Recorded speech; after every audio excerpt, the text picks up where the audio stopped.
Hello everyone, thank you very much for clicking and for watching the video. Welcome to the free game collection. We're going to do something a little bit different this week. We're going to take a look at 5 horror games on the Xbox One. Now, I absolutely love horror. Some people not so much, and other people just see it as they're the games that become really expensive over time. But if you're looking for a new horror game to play, it can actually be quite difficult sometimes. The top 5, top 10 lists and the hidden gems, they're pretty much all the same these days. You're going to see RE4, you're going to see Silent Hill 2, you're going to see PT trailer if you can somehow sort yourself out a time machine and sort that one out. Or even worse, you look at some of the retro games and think they look good and then suddenly find out you need £4,000 to play on. But the Xbox One is the most affordable console to buy games for at the moment, and there's some fantastic horror games on there which they really just don't get spoken about at all. There may actually be some real life hidden gems left on the Xbox One in the horror genre, so that's what I'm going to shed some light on this week. So I have got 5 horror games on the Xbox One that I've added to my collection. They've cost me £57. So take £57 off our voucher total and let's run through them. But you're not going to sit there and listen to me for 10 minutes this week.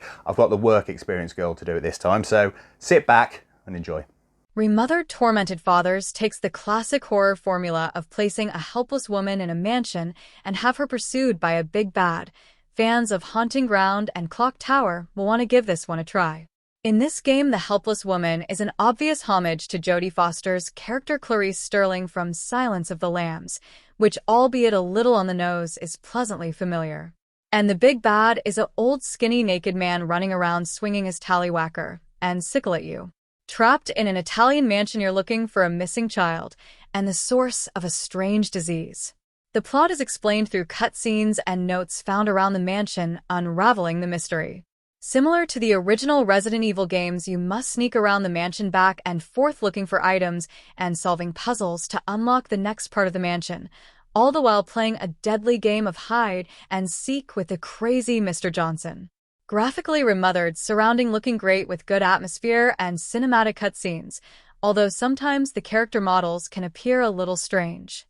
The game's music is also captivating with a 1950s subdued feel when sneaking around, quickly changing to fast and panic-inducing when spotted.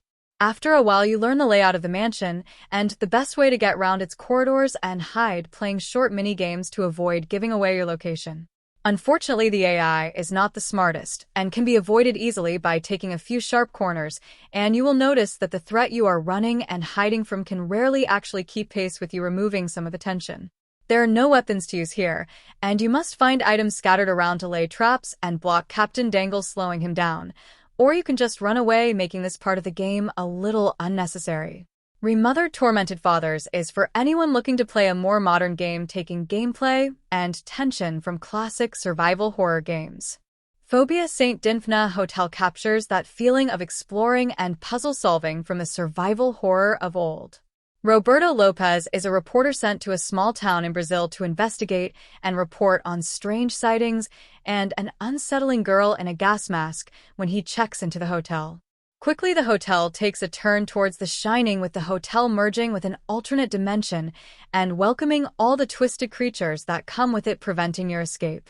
Many will be happy to hear that for a first-person survival horror game, resource management is forgiving, with enough ammo scattered about to deal with the local cult, gas mask girl, or the hotel itself without worrying that you missed too many shots.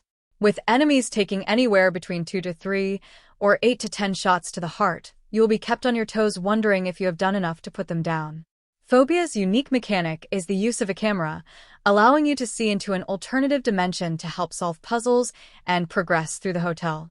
The hotel can feel claustrophobic with a narrow point of view and samely rooms, but it's just how dark the game is that causes problems, making it hard to see the otherwise good presentation. You may need to fiddle with your TV settings to see what you're looking at, and keeping your in-game torch on is almost essential. Phobia St. Dinfna doesn't innovate or improve on anything that come before, but that's okay. With varying enemies, an unsettling environment, interesting puzzles, and the resource to blow holes in anything standing in your path, this game is a good time. Too Dark is a gritty and disturbing game dealing with every parent's worst nightmare that may be too dark for some. You play as Smith, a man whose wife was murdered and 2 children kidnapped on a camping trip. After his inevitable dive into depression, he has a new purpose of seeking out and saving other children that have gone missing in the town, killing serial killers and the lowest forms of humanity, unraveling a link between the kidnappings. Visually, it's similar to that of a DS game. The use of light and dark sets the atmosphere, with collectibles and text unfolding the story. Controls are simple and levels are well structured, each requiring you to find the children, escort them to safety while navigating enemies. Decide to avoid them or take them out, with each level having a depraved boss to deal with.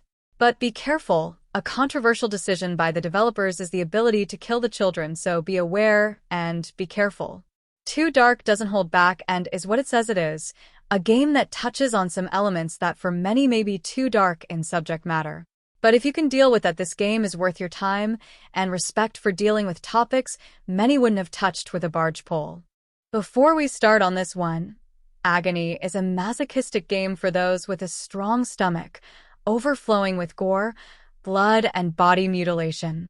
Not the sort of game you want to play with your grandma on a Sunday afternoon. In Agony, you are plunged deep into hell, which consists of giant mazes made of flesh, blood, and excrement you have to navigate throughout the 8 to 10 hour experience.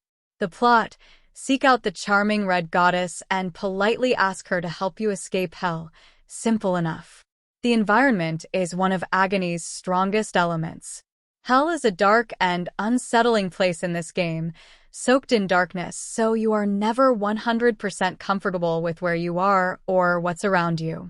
There are a lot of unsettling things to see in Agony. Mutilated body parts and corpses litter the ground and walls, with a healthy amount of genitalia slapped down all over the place. And blood. Lots and lots of blood. Grotesque imagery is the main focus point for this game, at the expense of good level design and visual repetition. Away from the game's aesthetics, Agony's poorly designed and repetitive game mechanics soon start to get in the way of engrossing you in its world of blood-soaked genitals. The puzzles and stealth mechanics required to avoid the unsettling demons are poorly designed and can be frustrating at times. The voice acting can also be comedic, breaking the world immersion. Save points are unevenly spread out and can lead to a lot of replaying of sections that can make it tedious. Agony is a horror game for those looking for well-presented and excessive amounts of blood and gore at the expense of gameplay. If you are looking to be disturbed for a short time, or are a fan of the masochistic Hellraiser franchise, you'll enjoy this one. Call of Cthulhu will surprise nobody to find out is based within H.P. Lovecraft's world of horror. However, you don't need to be an initiated Lovecraftian to enjoy this one, or have read the short story it's based on, but it will help to understand some of the world's details and background. This first-person game leans heavy on the narrative. You play as Edward, a private detective who is not in a good place in his life. As a detective, you need to discover clues and solve problems to unravel the mystery and progress through the story. As with most detective games, Edward has a detective mode gameplay feature you enter to help piece together clues, reconstruct scenes, and solve puzzles. There is nothing new here, but the feature functions well and is intuitive. There are small areas of the game that call for stealth and combat scenarios. However, these are few and insignificant. Call of Cthulhu is a narrative game first and foremost. The environment and atmosphere is a gloomy representative of a Victorian-era island in varying shades of green, but is faithful to the world that it's based upon. The voice acting and storytelling pace is well delivered throughout this game's 15-hour campaign. It's a little bit of a slow burner which ramps up in the later part of the game once the more cosmic and occult aspect of the world starts to unravel. Call of Cthulhu is a game for those who enjoy the attack on the mental psyche side of horror. The game and story will satisfy fans of the author's world, and is a good story and a balanced game for general horror fans to enjoy.